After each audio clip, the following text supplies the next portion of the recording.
बिस्मिल्लाहिर्रहमानिर्रहीम। नन ज़मूंगा the Microsoft word programme दर्स ते लेक्चर नंबर 2 दोहम नंबर दर्स ते पनन दर्स के ज़ताइस्ता वर्ड प्रोग्राम शुरू कोमा हो वर्ड प्रोग्राम बला होम टाइप न शुरू कोमा हो होम टाइप तिमंग सरा ټولې ګوره کله چې تاسې د رن کمانډ ته راشئ او وین ورډ ولیکئ دا خلاص شي نو په دې کې موږ سره بیا په دې وین ورډ کې بلینک ډاکومنټ دی نو په دې به زه کلیک واخلم په دې کې اولنۍ خبره موږ سره دا ده چې زه تاسو ته ورډ پروګرام شروع کوم خو له هوم ټایپ نه شروع کوم په هوم ټایپ کې موږ سره ټولې څلور خبرې دي چې اولنۍ خبره موږ سره کلیپ بورډ ده دویمه فونټ همدغه شان پاراګراف او بیا موږ سره د دې نه وروسته سټایل او لاست کې ایډیټینګ څلور پنځه آپشن په دې کې موږ سره شته لومړی موږ سره تر ټولو اولنۍ خبره موږ سره ده کلیپ بورډ که چېرته مثال په ډول تاسو ته ما ویلي وو چې د لومړنۍ د سپینې صفحې ته ویل کېږي چې دې ته وایي پیج تاسې که چېرته په دې پیج کې لیکنه کوئ نو ټیکس تاسې لیکلی شئ مثال زه یوه جمله لیکمه ضیا انسټیټیوټ آف کمپیوټر ساینسز دا جمله چې کله موږ په دې کې ولیکله د دې د جملې د لیکلو نه وروسته اوس موږ کولی شو چې دا لیکنه مثال سلیکټ کو انتخاب کو او د انتخاب نه پس موږ په دې کې اولنۍ آپشن چې په دې کلیپ بورډ کې موږ سره دی هغې ته وایي کټ څه کار کوي دا د لیکنه چې دا کومه لیکنه تاسو سلیکټ کړې ده دا له دې ځایه ختموي او بل ځای ته انتقالوي بل کوم ځای ته چې کوم ځای کې ته وغواړې چې کله زه په دې باندې کلیک واخلم ګوره دا ټکس د دې ځای نه لرې شي ختم شي دا لیکنه چیرته وړو نو اوس ما سره په دې ټول ډاکومنټ کې څو پیجه دي یو اوس زه غواړم چې په همدې ډاکومنټ کې یوه نوې ورقه والمه بله نو د هغې لپاره موږ شارکټ لرو کنټرول انټر کله چې نوې ورقه تاسو والئ زه غواړم چې هغه لیکنه چې ما د لومړۍ ورقې نه لرې کړه هغه باید زموږ په دې دویمه ورقه کې راشي نو د دې لپاره به تاسو راشئ په دې پیسټ باندې به کلیک کړئ ټیکس په لومړۍ ورقې نه ختم شي او دویمې ورقې ته به راشي د لومړي پیج نه به ختم شي دا کار زه تاسو ته دا شارکټ دلته ټولې لیکم کله چې یو نوی پیج تاسو یې د هغې لپاره به تاسو د کیبورډ نه کنټرول پلس انټر بټن پریس کوئ د دې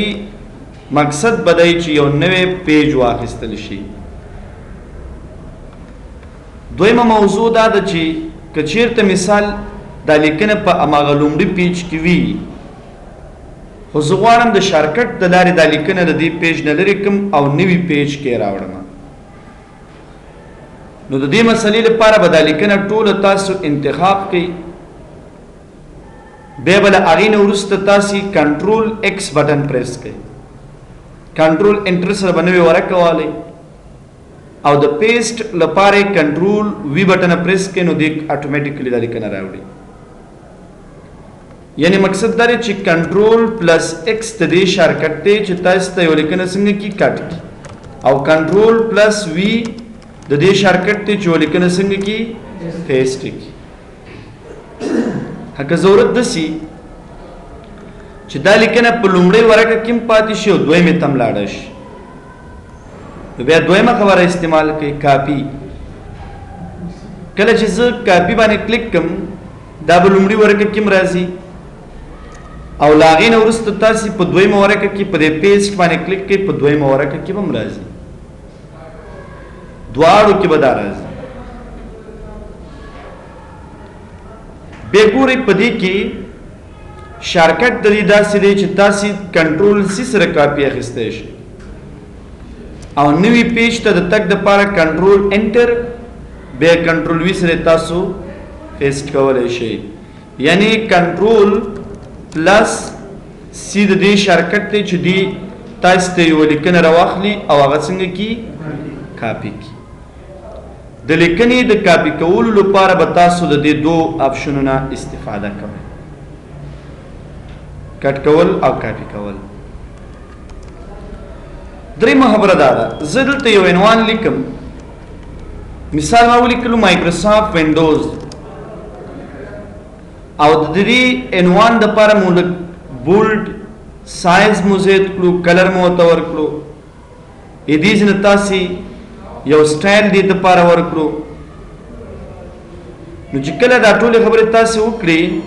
او له هغې نه وروسته تاسې راغلی په لندیزي کې مو نوې لیکنه سټارټ کړه دا ټکس د وینډوز په باره کې دی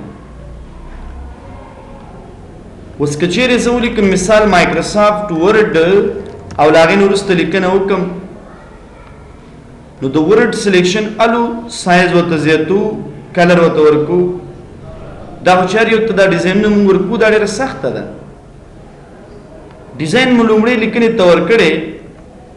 زه چې څومره عنوانونه دلته ولیکم او د هغې باره کې لیکنه وکړم بې مثال پاور پوینټ او د هغې په باره کې یو څو پراګرافه ټیکسټ بې مثال مایکروسافټ ایکسس د هغې باره کې یو څو پراګرافه ټیکسټ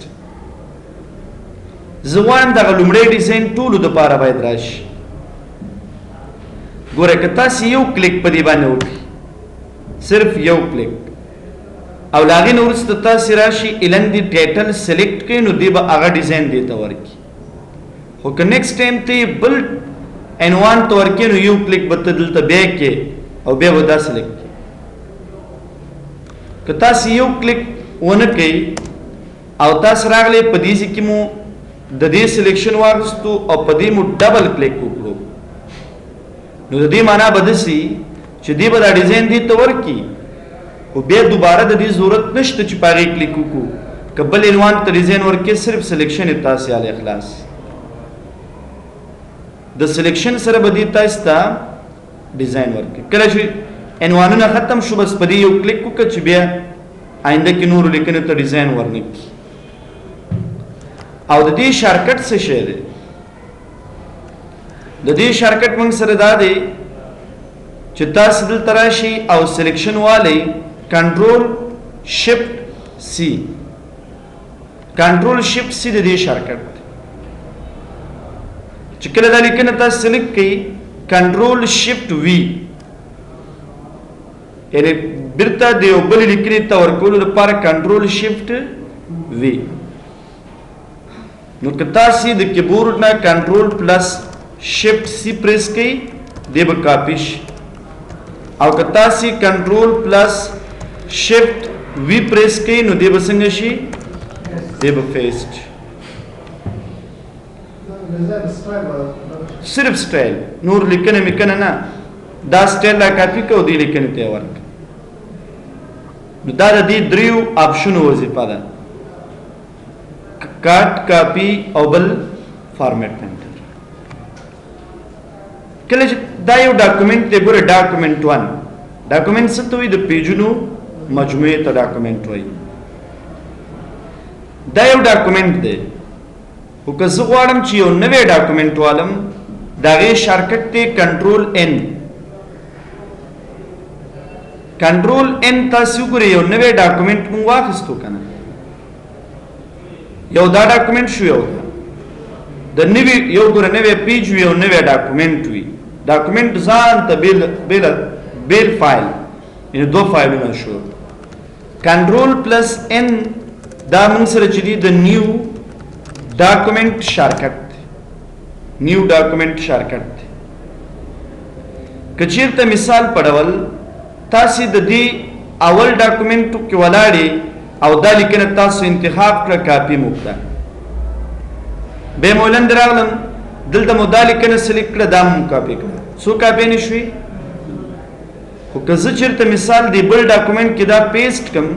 نو هغه کاپی به راځي کوم چې په اخره کې اخیستل شوی یعنی موږ دوه کاپی نه اخیستې وي اولنۍ کاپی ختمه شو صرف کومه کاپی پاتې شو دویم زه غواړم چې باید ټولې څومره کاپی نه چې موږ اخلو دا ټولې کاپی نه موږ سره څنګه شي پاتې شي نو تاسو چې کله دلته ودرېدئ د دې لپاره په دې کونج کې تاسو ته وګورئ چې شیخ کاری په دې کلیک د دې د کلیک نه وروسته اوس تاسو کله چې یو لیکنه سلیکټ کړه او بیا مو هغه لیکنه کاپی کړه نو دې به تاسو ته یو کاپی دلته راوړي که نیکسټ ټایم تاسو یو بل لیکنه سلیکټ کړئ او هغه ځان سره کاپی کړئ نو هغه به هم راشي که بله لیکنه سلیکټ کو هغه ځان سره کاپی کو نو هغه لیکنه به هم راځي نو دې به تاسو ته چې څه کوي دې تاسو ته د لیکنې لپاره لیکنه چې څومره تاسو سلیکټ کوئ او کاپی نه تاسو ته هغې لیکنې اخلئ هغه ټولې دلته موجود بیا چې په بل ډاکومنټ کې تاسو راوړئ کلیبورډ باندې کلیک کوئ درې واړه کاپی نه دلته شته پر پیسټ آل کلیک که درې واړه به دلته راځي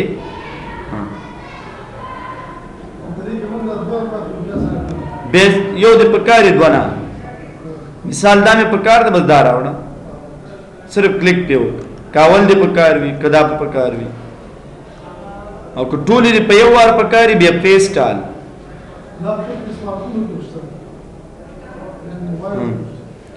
او که کلیر آل باندې کلیک کو نو بیا ټولې بیرته څنګه شي ختم شي یعنې کاپی نه مو چې اخیستې هغه له منځه لاړې شي بل دې کې ګورئ لاندې موږ سره ځینې آپشنې دي اول آپشن موږ سره دی شو آفیس کلیبورډ اټومیټیکلی که دا ټیک مارک تاسو ولګوئ دې سره د لاندې ډیسیبل شو دا ټیک مارک هم ولګي یعنې دا دواړه یو ځای لګېږي وظیفه یې دا ده که دا کلیبورډ زه ځان ته ډسپلی نه کړم او زه په دې لومړي لیکنه کې سلیکشن والم او بیا له هغې نه وروسته کنټرول ونیسم او دا سی بټنه دوه وارې پریس کړم کلیبورډ به اټومیټیک څنګه شي ښکاره به شي یعنې موږ په کلیبورډ کلیک نه و کړی په کنټرول سی ډبل پریس سره چې دی کلیبورډ څنګه شو ډسپلی شو بیا نو چې څومره کاپی نیولو ټولې دلته راځي او که چیرې دا ټیک مارک تاسې آف کوئ یعنې دا دو ټیک مارکه نو که کنټرول ونیسئ او سی لس وارې هم پریس کړي به تاسې ته کلیبورډ بیا نه ښکاره کوي بل په دې کې موږ سره یو آپشن دی کلیکټ without showing office clipboard collect without showing office clipboard د دې څه معنا ده که دا ټیک مارک لګېدلی وي او دا کلوز کو موږ یو کاپی والو بیا راشو مثال یو بله کاپی مو والو بیا تاسو په دې کې یو بله کاپی والی نو ډېرې کاپی نه به تاسو دلته والی د دې کاپیانو د اخیستو نه پس که یو نوی ډاکومنټ ته راشو نو زه که دې ډاکومنټ ته راشم او له هغې نه وروسته بیا په دې کلیبورډ باندې کلیک کړو نو ګوره ټولې کاپیانې یو پکې پرتې تاسو بیا کولی شئ دلته استعمال کړئ یعنې هدف دا دی که چیرې تاسې کاپیانې اخلئ او بیا دغه کاپیانې تاسې بغیر د دې نه چې کلیبورډ ښکاره شي باید وساتل شي تاسې به دلته کوم ټیک مارکان ساتئ که دې آف وي نو بیا به صرف یوه کاپي ساتل کېږي ډېرې نه شو آفیس کلیبورډ آیکن کله چې دا ټیک مارک لګېدلی وي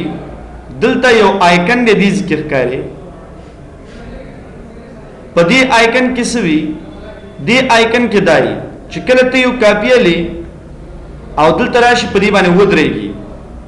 دې ماته څه وایي تا ټولې یوه کاپي اخیستې او په دې کلیبورډ کې د 40 کاپیانو نه ډېرې ساتې هم نشو په یو وار باندې یعنې ټولې 40 کاپیانې موږ ساتلی شو نو دې یوه کاپي ته اخیستې ده چې بله والي بیا هغې کې دوه لیکي او که دا ټیک مارک آف کړي نو بیا د کلیبورډ په اړه باندې معلومات نشته شته د معلومات شو سټیټس نیر ټاسکبار وین کاپینګ تاسې چې کله یوه لیکنه سلیکټ کوئ او کاپي کوئ نو دې کې یو میسیج راځي خو چې دا ټیک مارک لګېدلی وي مثال زه رالم یوه بله کاپي مې واخیسته دا میسیج وګورئ دلته راځي 2 of 24 که چېرته مثال بله کاپي والم دلته راشم نو دې به ماته وایي 3 of 24 یعنې دا میسیج د لږ ټایم دپاره راځي خو که دا ټیک مارک آف کو دا کار نه کېږي بیا یعنې کله چې زه اوس یوه کاپي اخلم بیا به موږ ته هغه میسیج نه راځي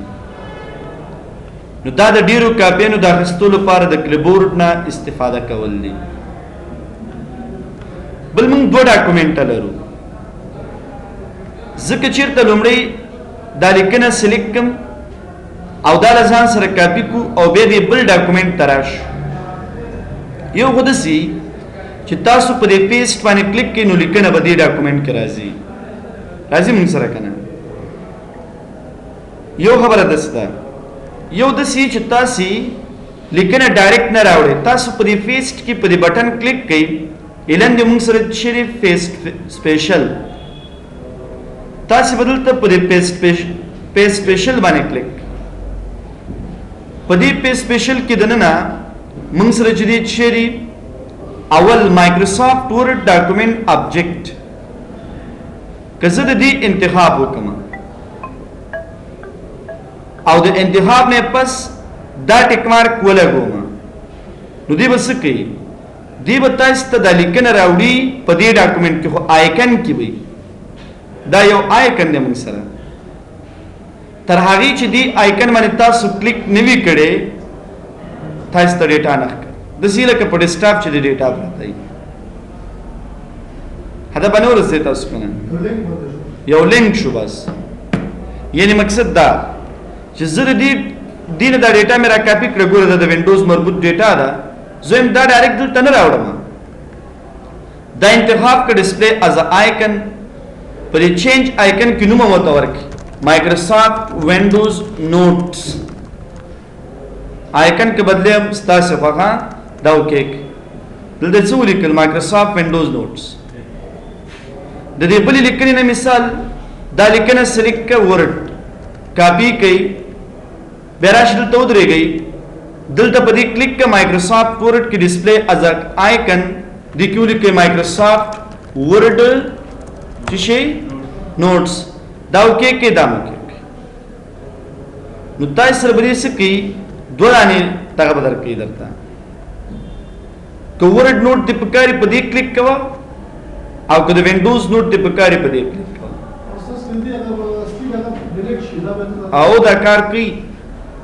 دا فایل به مکمل سب کې انده کې چوپن کې دا ټول به دې کې پراته وي بل ګوره دې کې فارمیټډ ټیکس او انفارمیټډ فارمیټډ ټیکس او انفارمیټډ ټیکس د هدف دا دی لکه دا لیکنه د دې ته سلیکشن والی سایز 11 ته 12 کې دې ځنه دا ډیزاین وته مثال چینج کې تغییر کې یو بل ډیزاین وته ورکړه لکه دا ټول لیکنه زه سلیکټ کوم او لاغې نه وروسته دا کاپي کوم یو نوی ډاکومنټ کې دا راولم نو په دې کې تاسو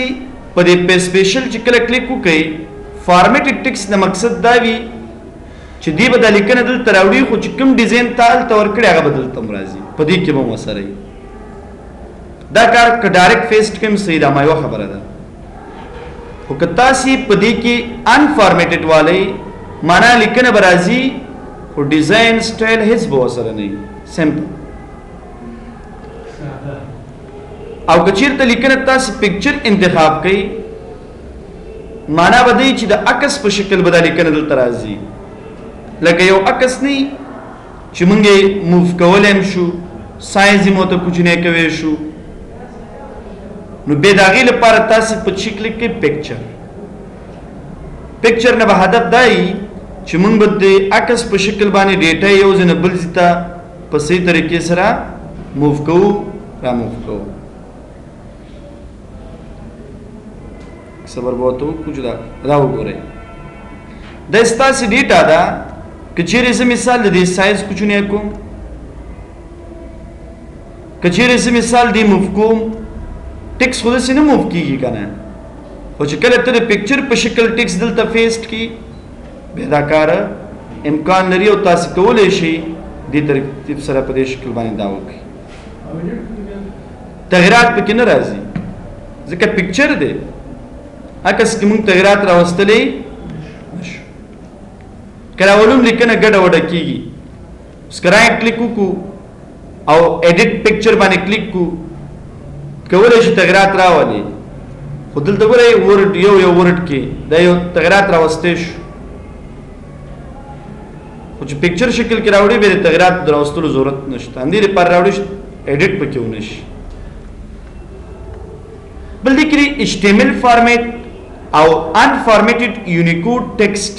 HTML معنی هایپر ټیکسټ مارک اپ لینګویج. کله چې تاسو د انټرنیټ د صفحې نه مثال ډیټا راغلی، لکه زه راغلم په دې کې ګوګل ته، په ګوګل کې ما دلته یو کار وکړ، زه رانه مې ولیکل وټ از کمپیوټر، دا مې ولیکل. یا به تاسو ته خپلې موضوع په اړه وټ از مایکروسافټ ورډ، تاسو په مایکروسافټ ورډ په باره کې دلته معلومات والئ. ګورئ ښه ورډ تاریخچه هم لږ وګورئ. مایکروسافټ ورډ از ا ورډ پروسیسنګ سافټویر، ورنه مو ویلې که نه، ډیولپ بای مایکروسافټ. چا جوړ کړی؟ It was first released on October 25, 1983. په 1983 کال د اکتوبر په 25 تاریخ دا جوړ شوی. او په کوم نوم باندې اول جوړ شوی؟ انډر د نیم ملټي ټول ورډ. صحیح شو؟ دا موږ سره چې دی جوړ شوی او د دغه اپریټینګ سیستم لپاره جوړ شوی. لکه اوس وینډوز استعمالیږي، ګوره هغې وخت کې وینډوز نه وه. نو هدا باندې ورسېد تاسو که نه؟ نو زه غواړم دې کې د دې په اړه دا ټکس کاپي کومې، لکه دلته موږ سره ټک دا دی، دا کاپي کوي. دا چې کله زه سلیکټ کوم او کاپي کوم او بیا راشو موږ په دې کې په دې پیسټ باندې کلیک کوو، دلته په سپیشل کې HTML فارمیټ انتخاب کو کلیک. HTML فارمیټ دی ته وایي چې کوم ډیزاین په انټرنیټ صفحه کې وو هماغه ډیزاین دلته هم راوړه.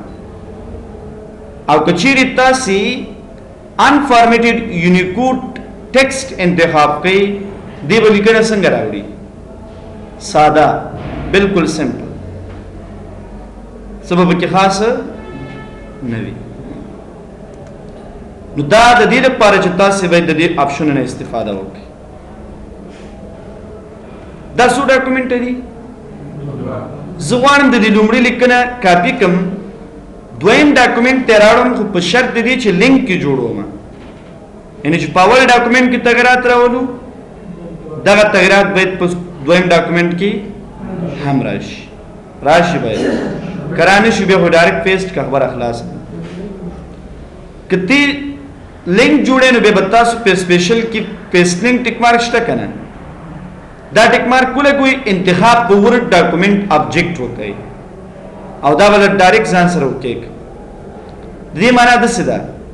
که په هغه اولنی فایل په ټیکس کې تغیرات راځي، کلر چینج کیږي، نور تغیرات راځي، دا تغیرات به په دې بل ډاکومنټ کې حتما راځي. لینک مثال لکه سایز ہے تو خیال مشته کنه. نو ګورئ دوه ډاکومنټ دي په دې کې او په دې کې یو شان ځکه لینک دی اوس. نو داسې چې د دوه فایلونو ترمنځ ارتباط جوړو د یوې لیکنه بلې ته ویوړه خو لینک، نو بیا د هغې لپاره به تاسې په سپیشل کې څه یوز کوئ؟ فیسټ لینک. دا موږ سره موضوع د کلپ بورډ او په کلپ بورډ کې صرف د کاپی او د پیسټ مربوط آپشن. بل کلاس کې به انشاءالله په چی باندې خبرې وکړو؟ فان.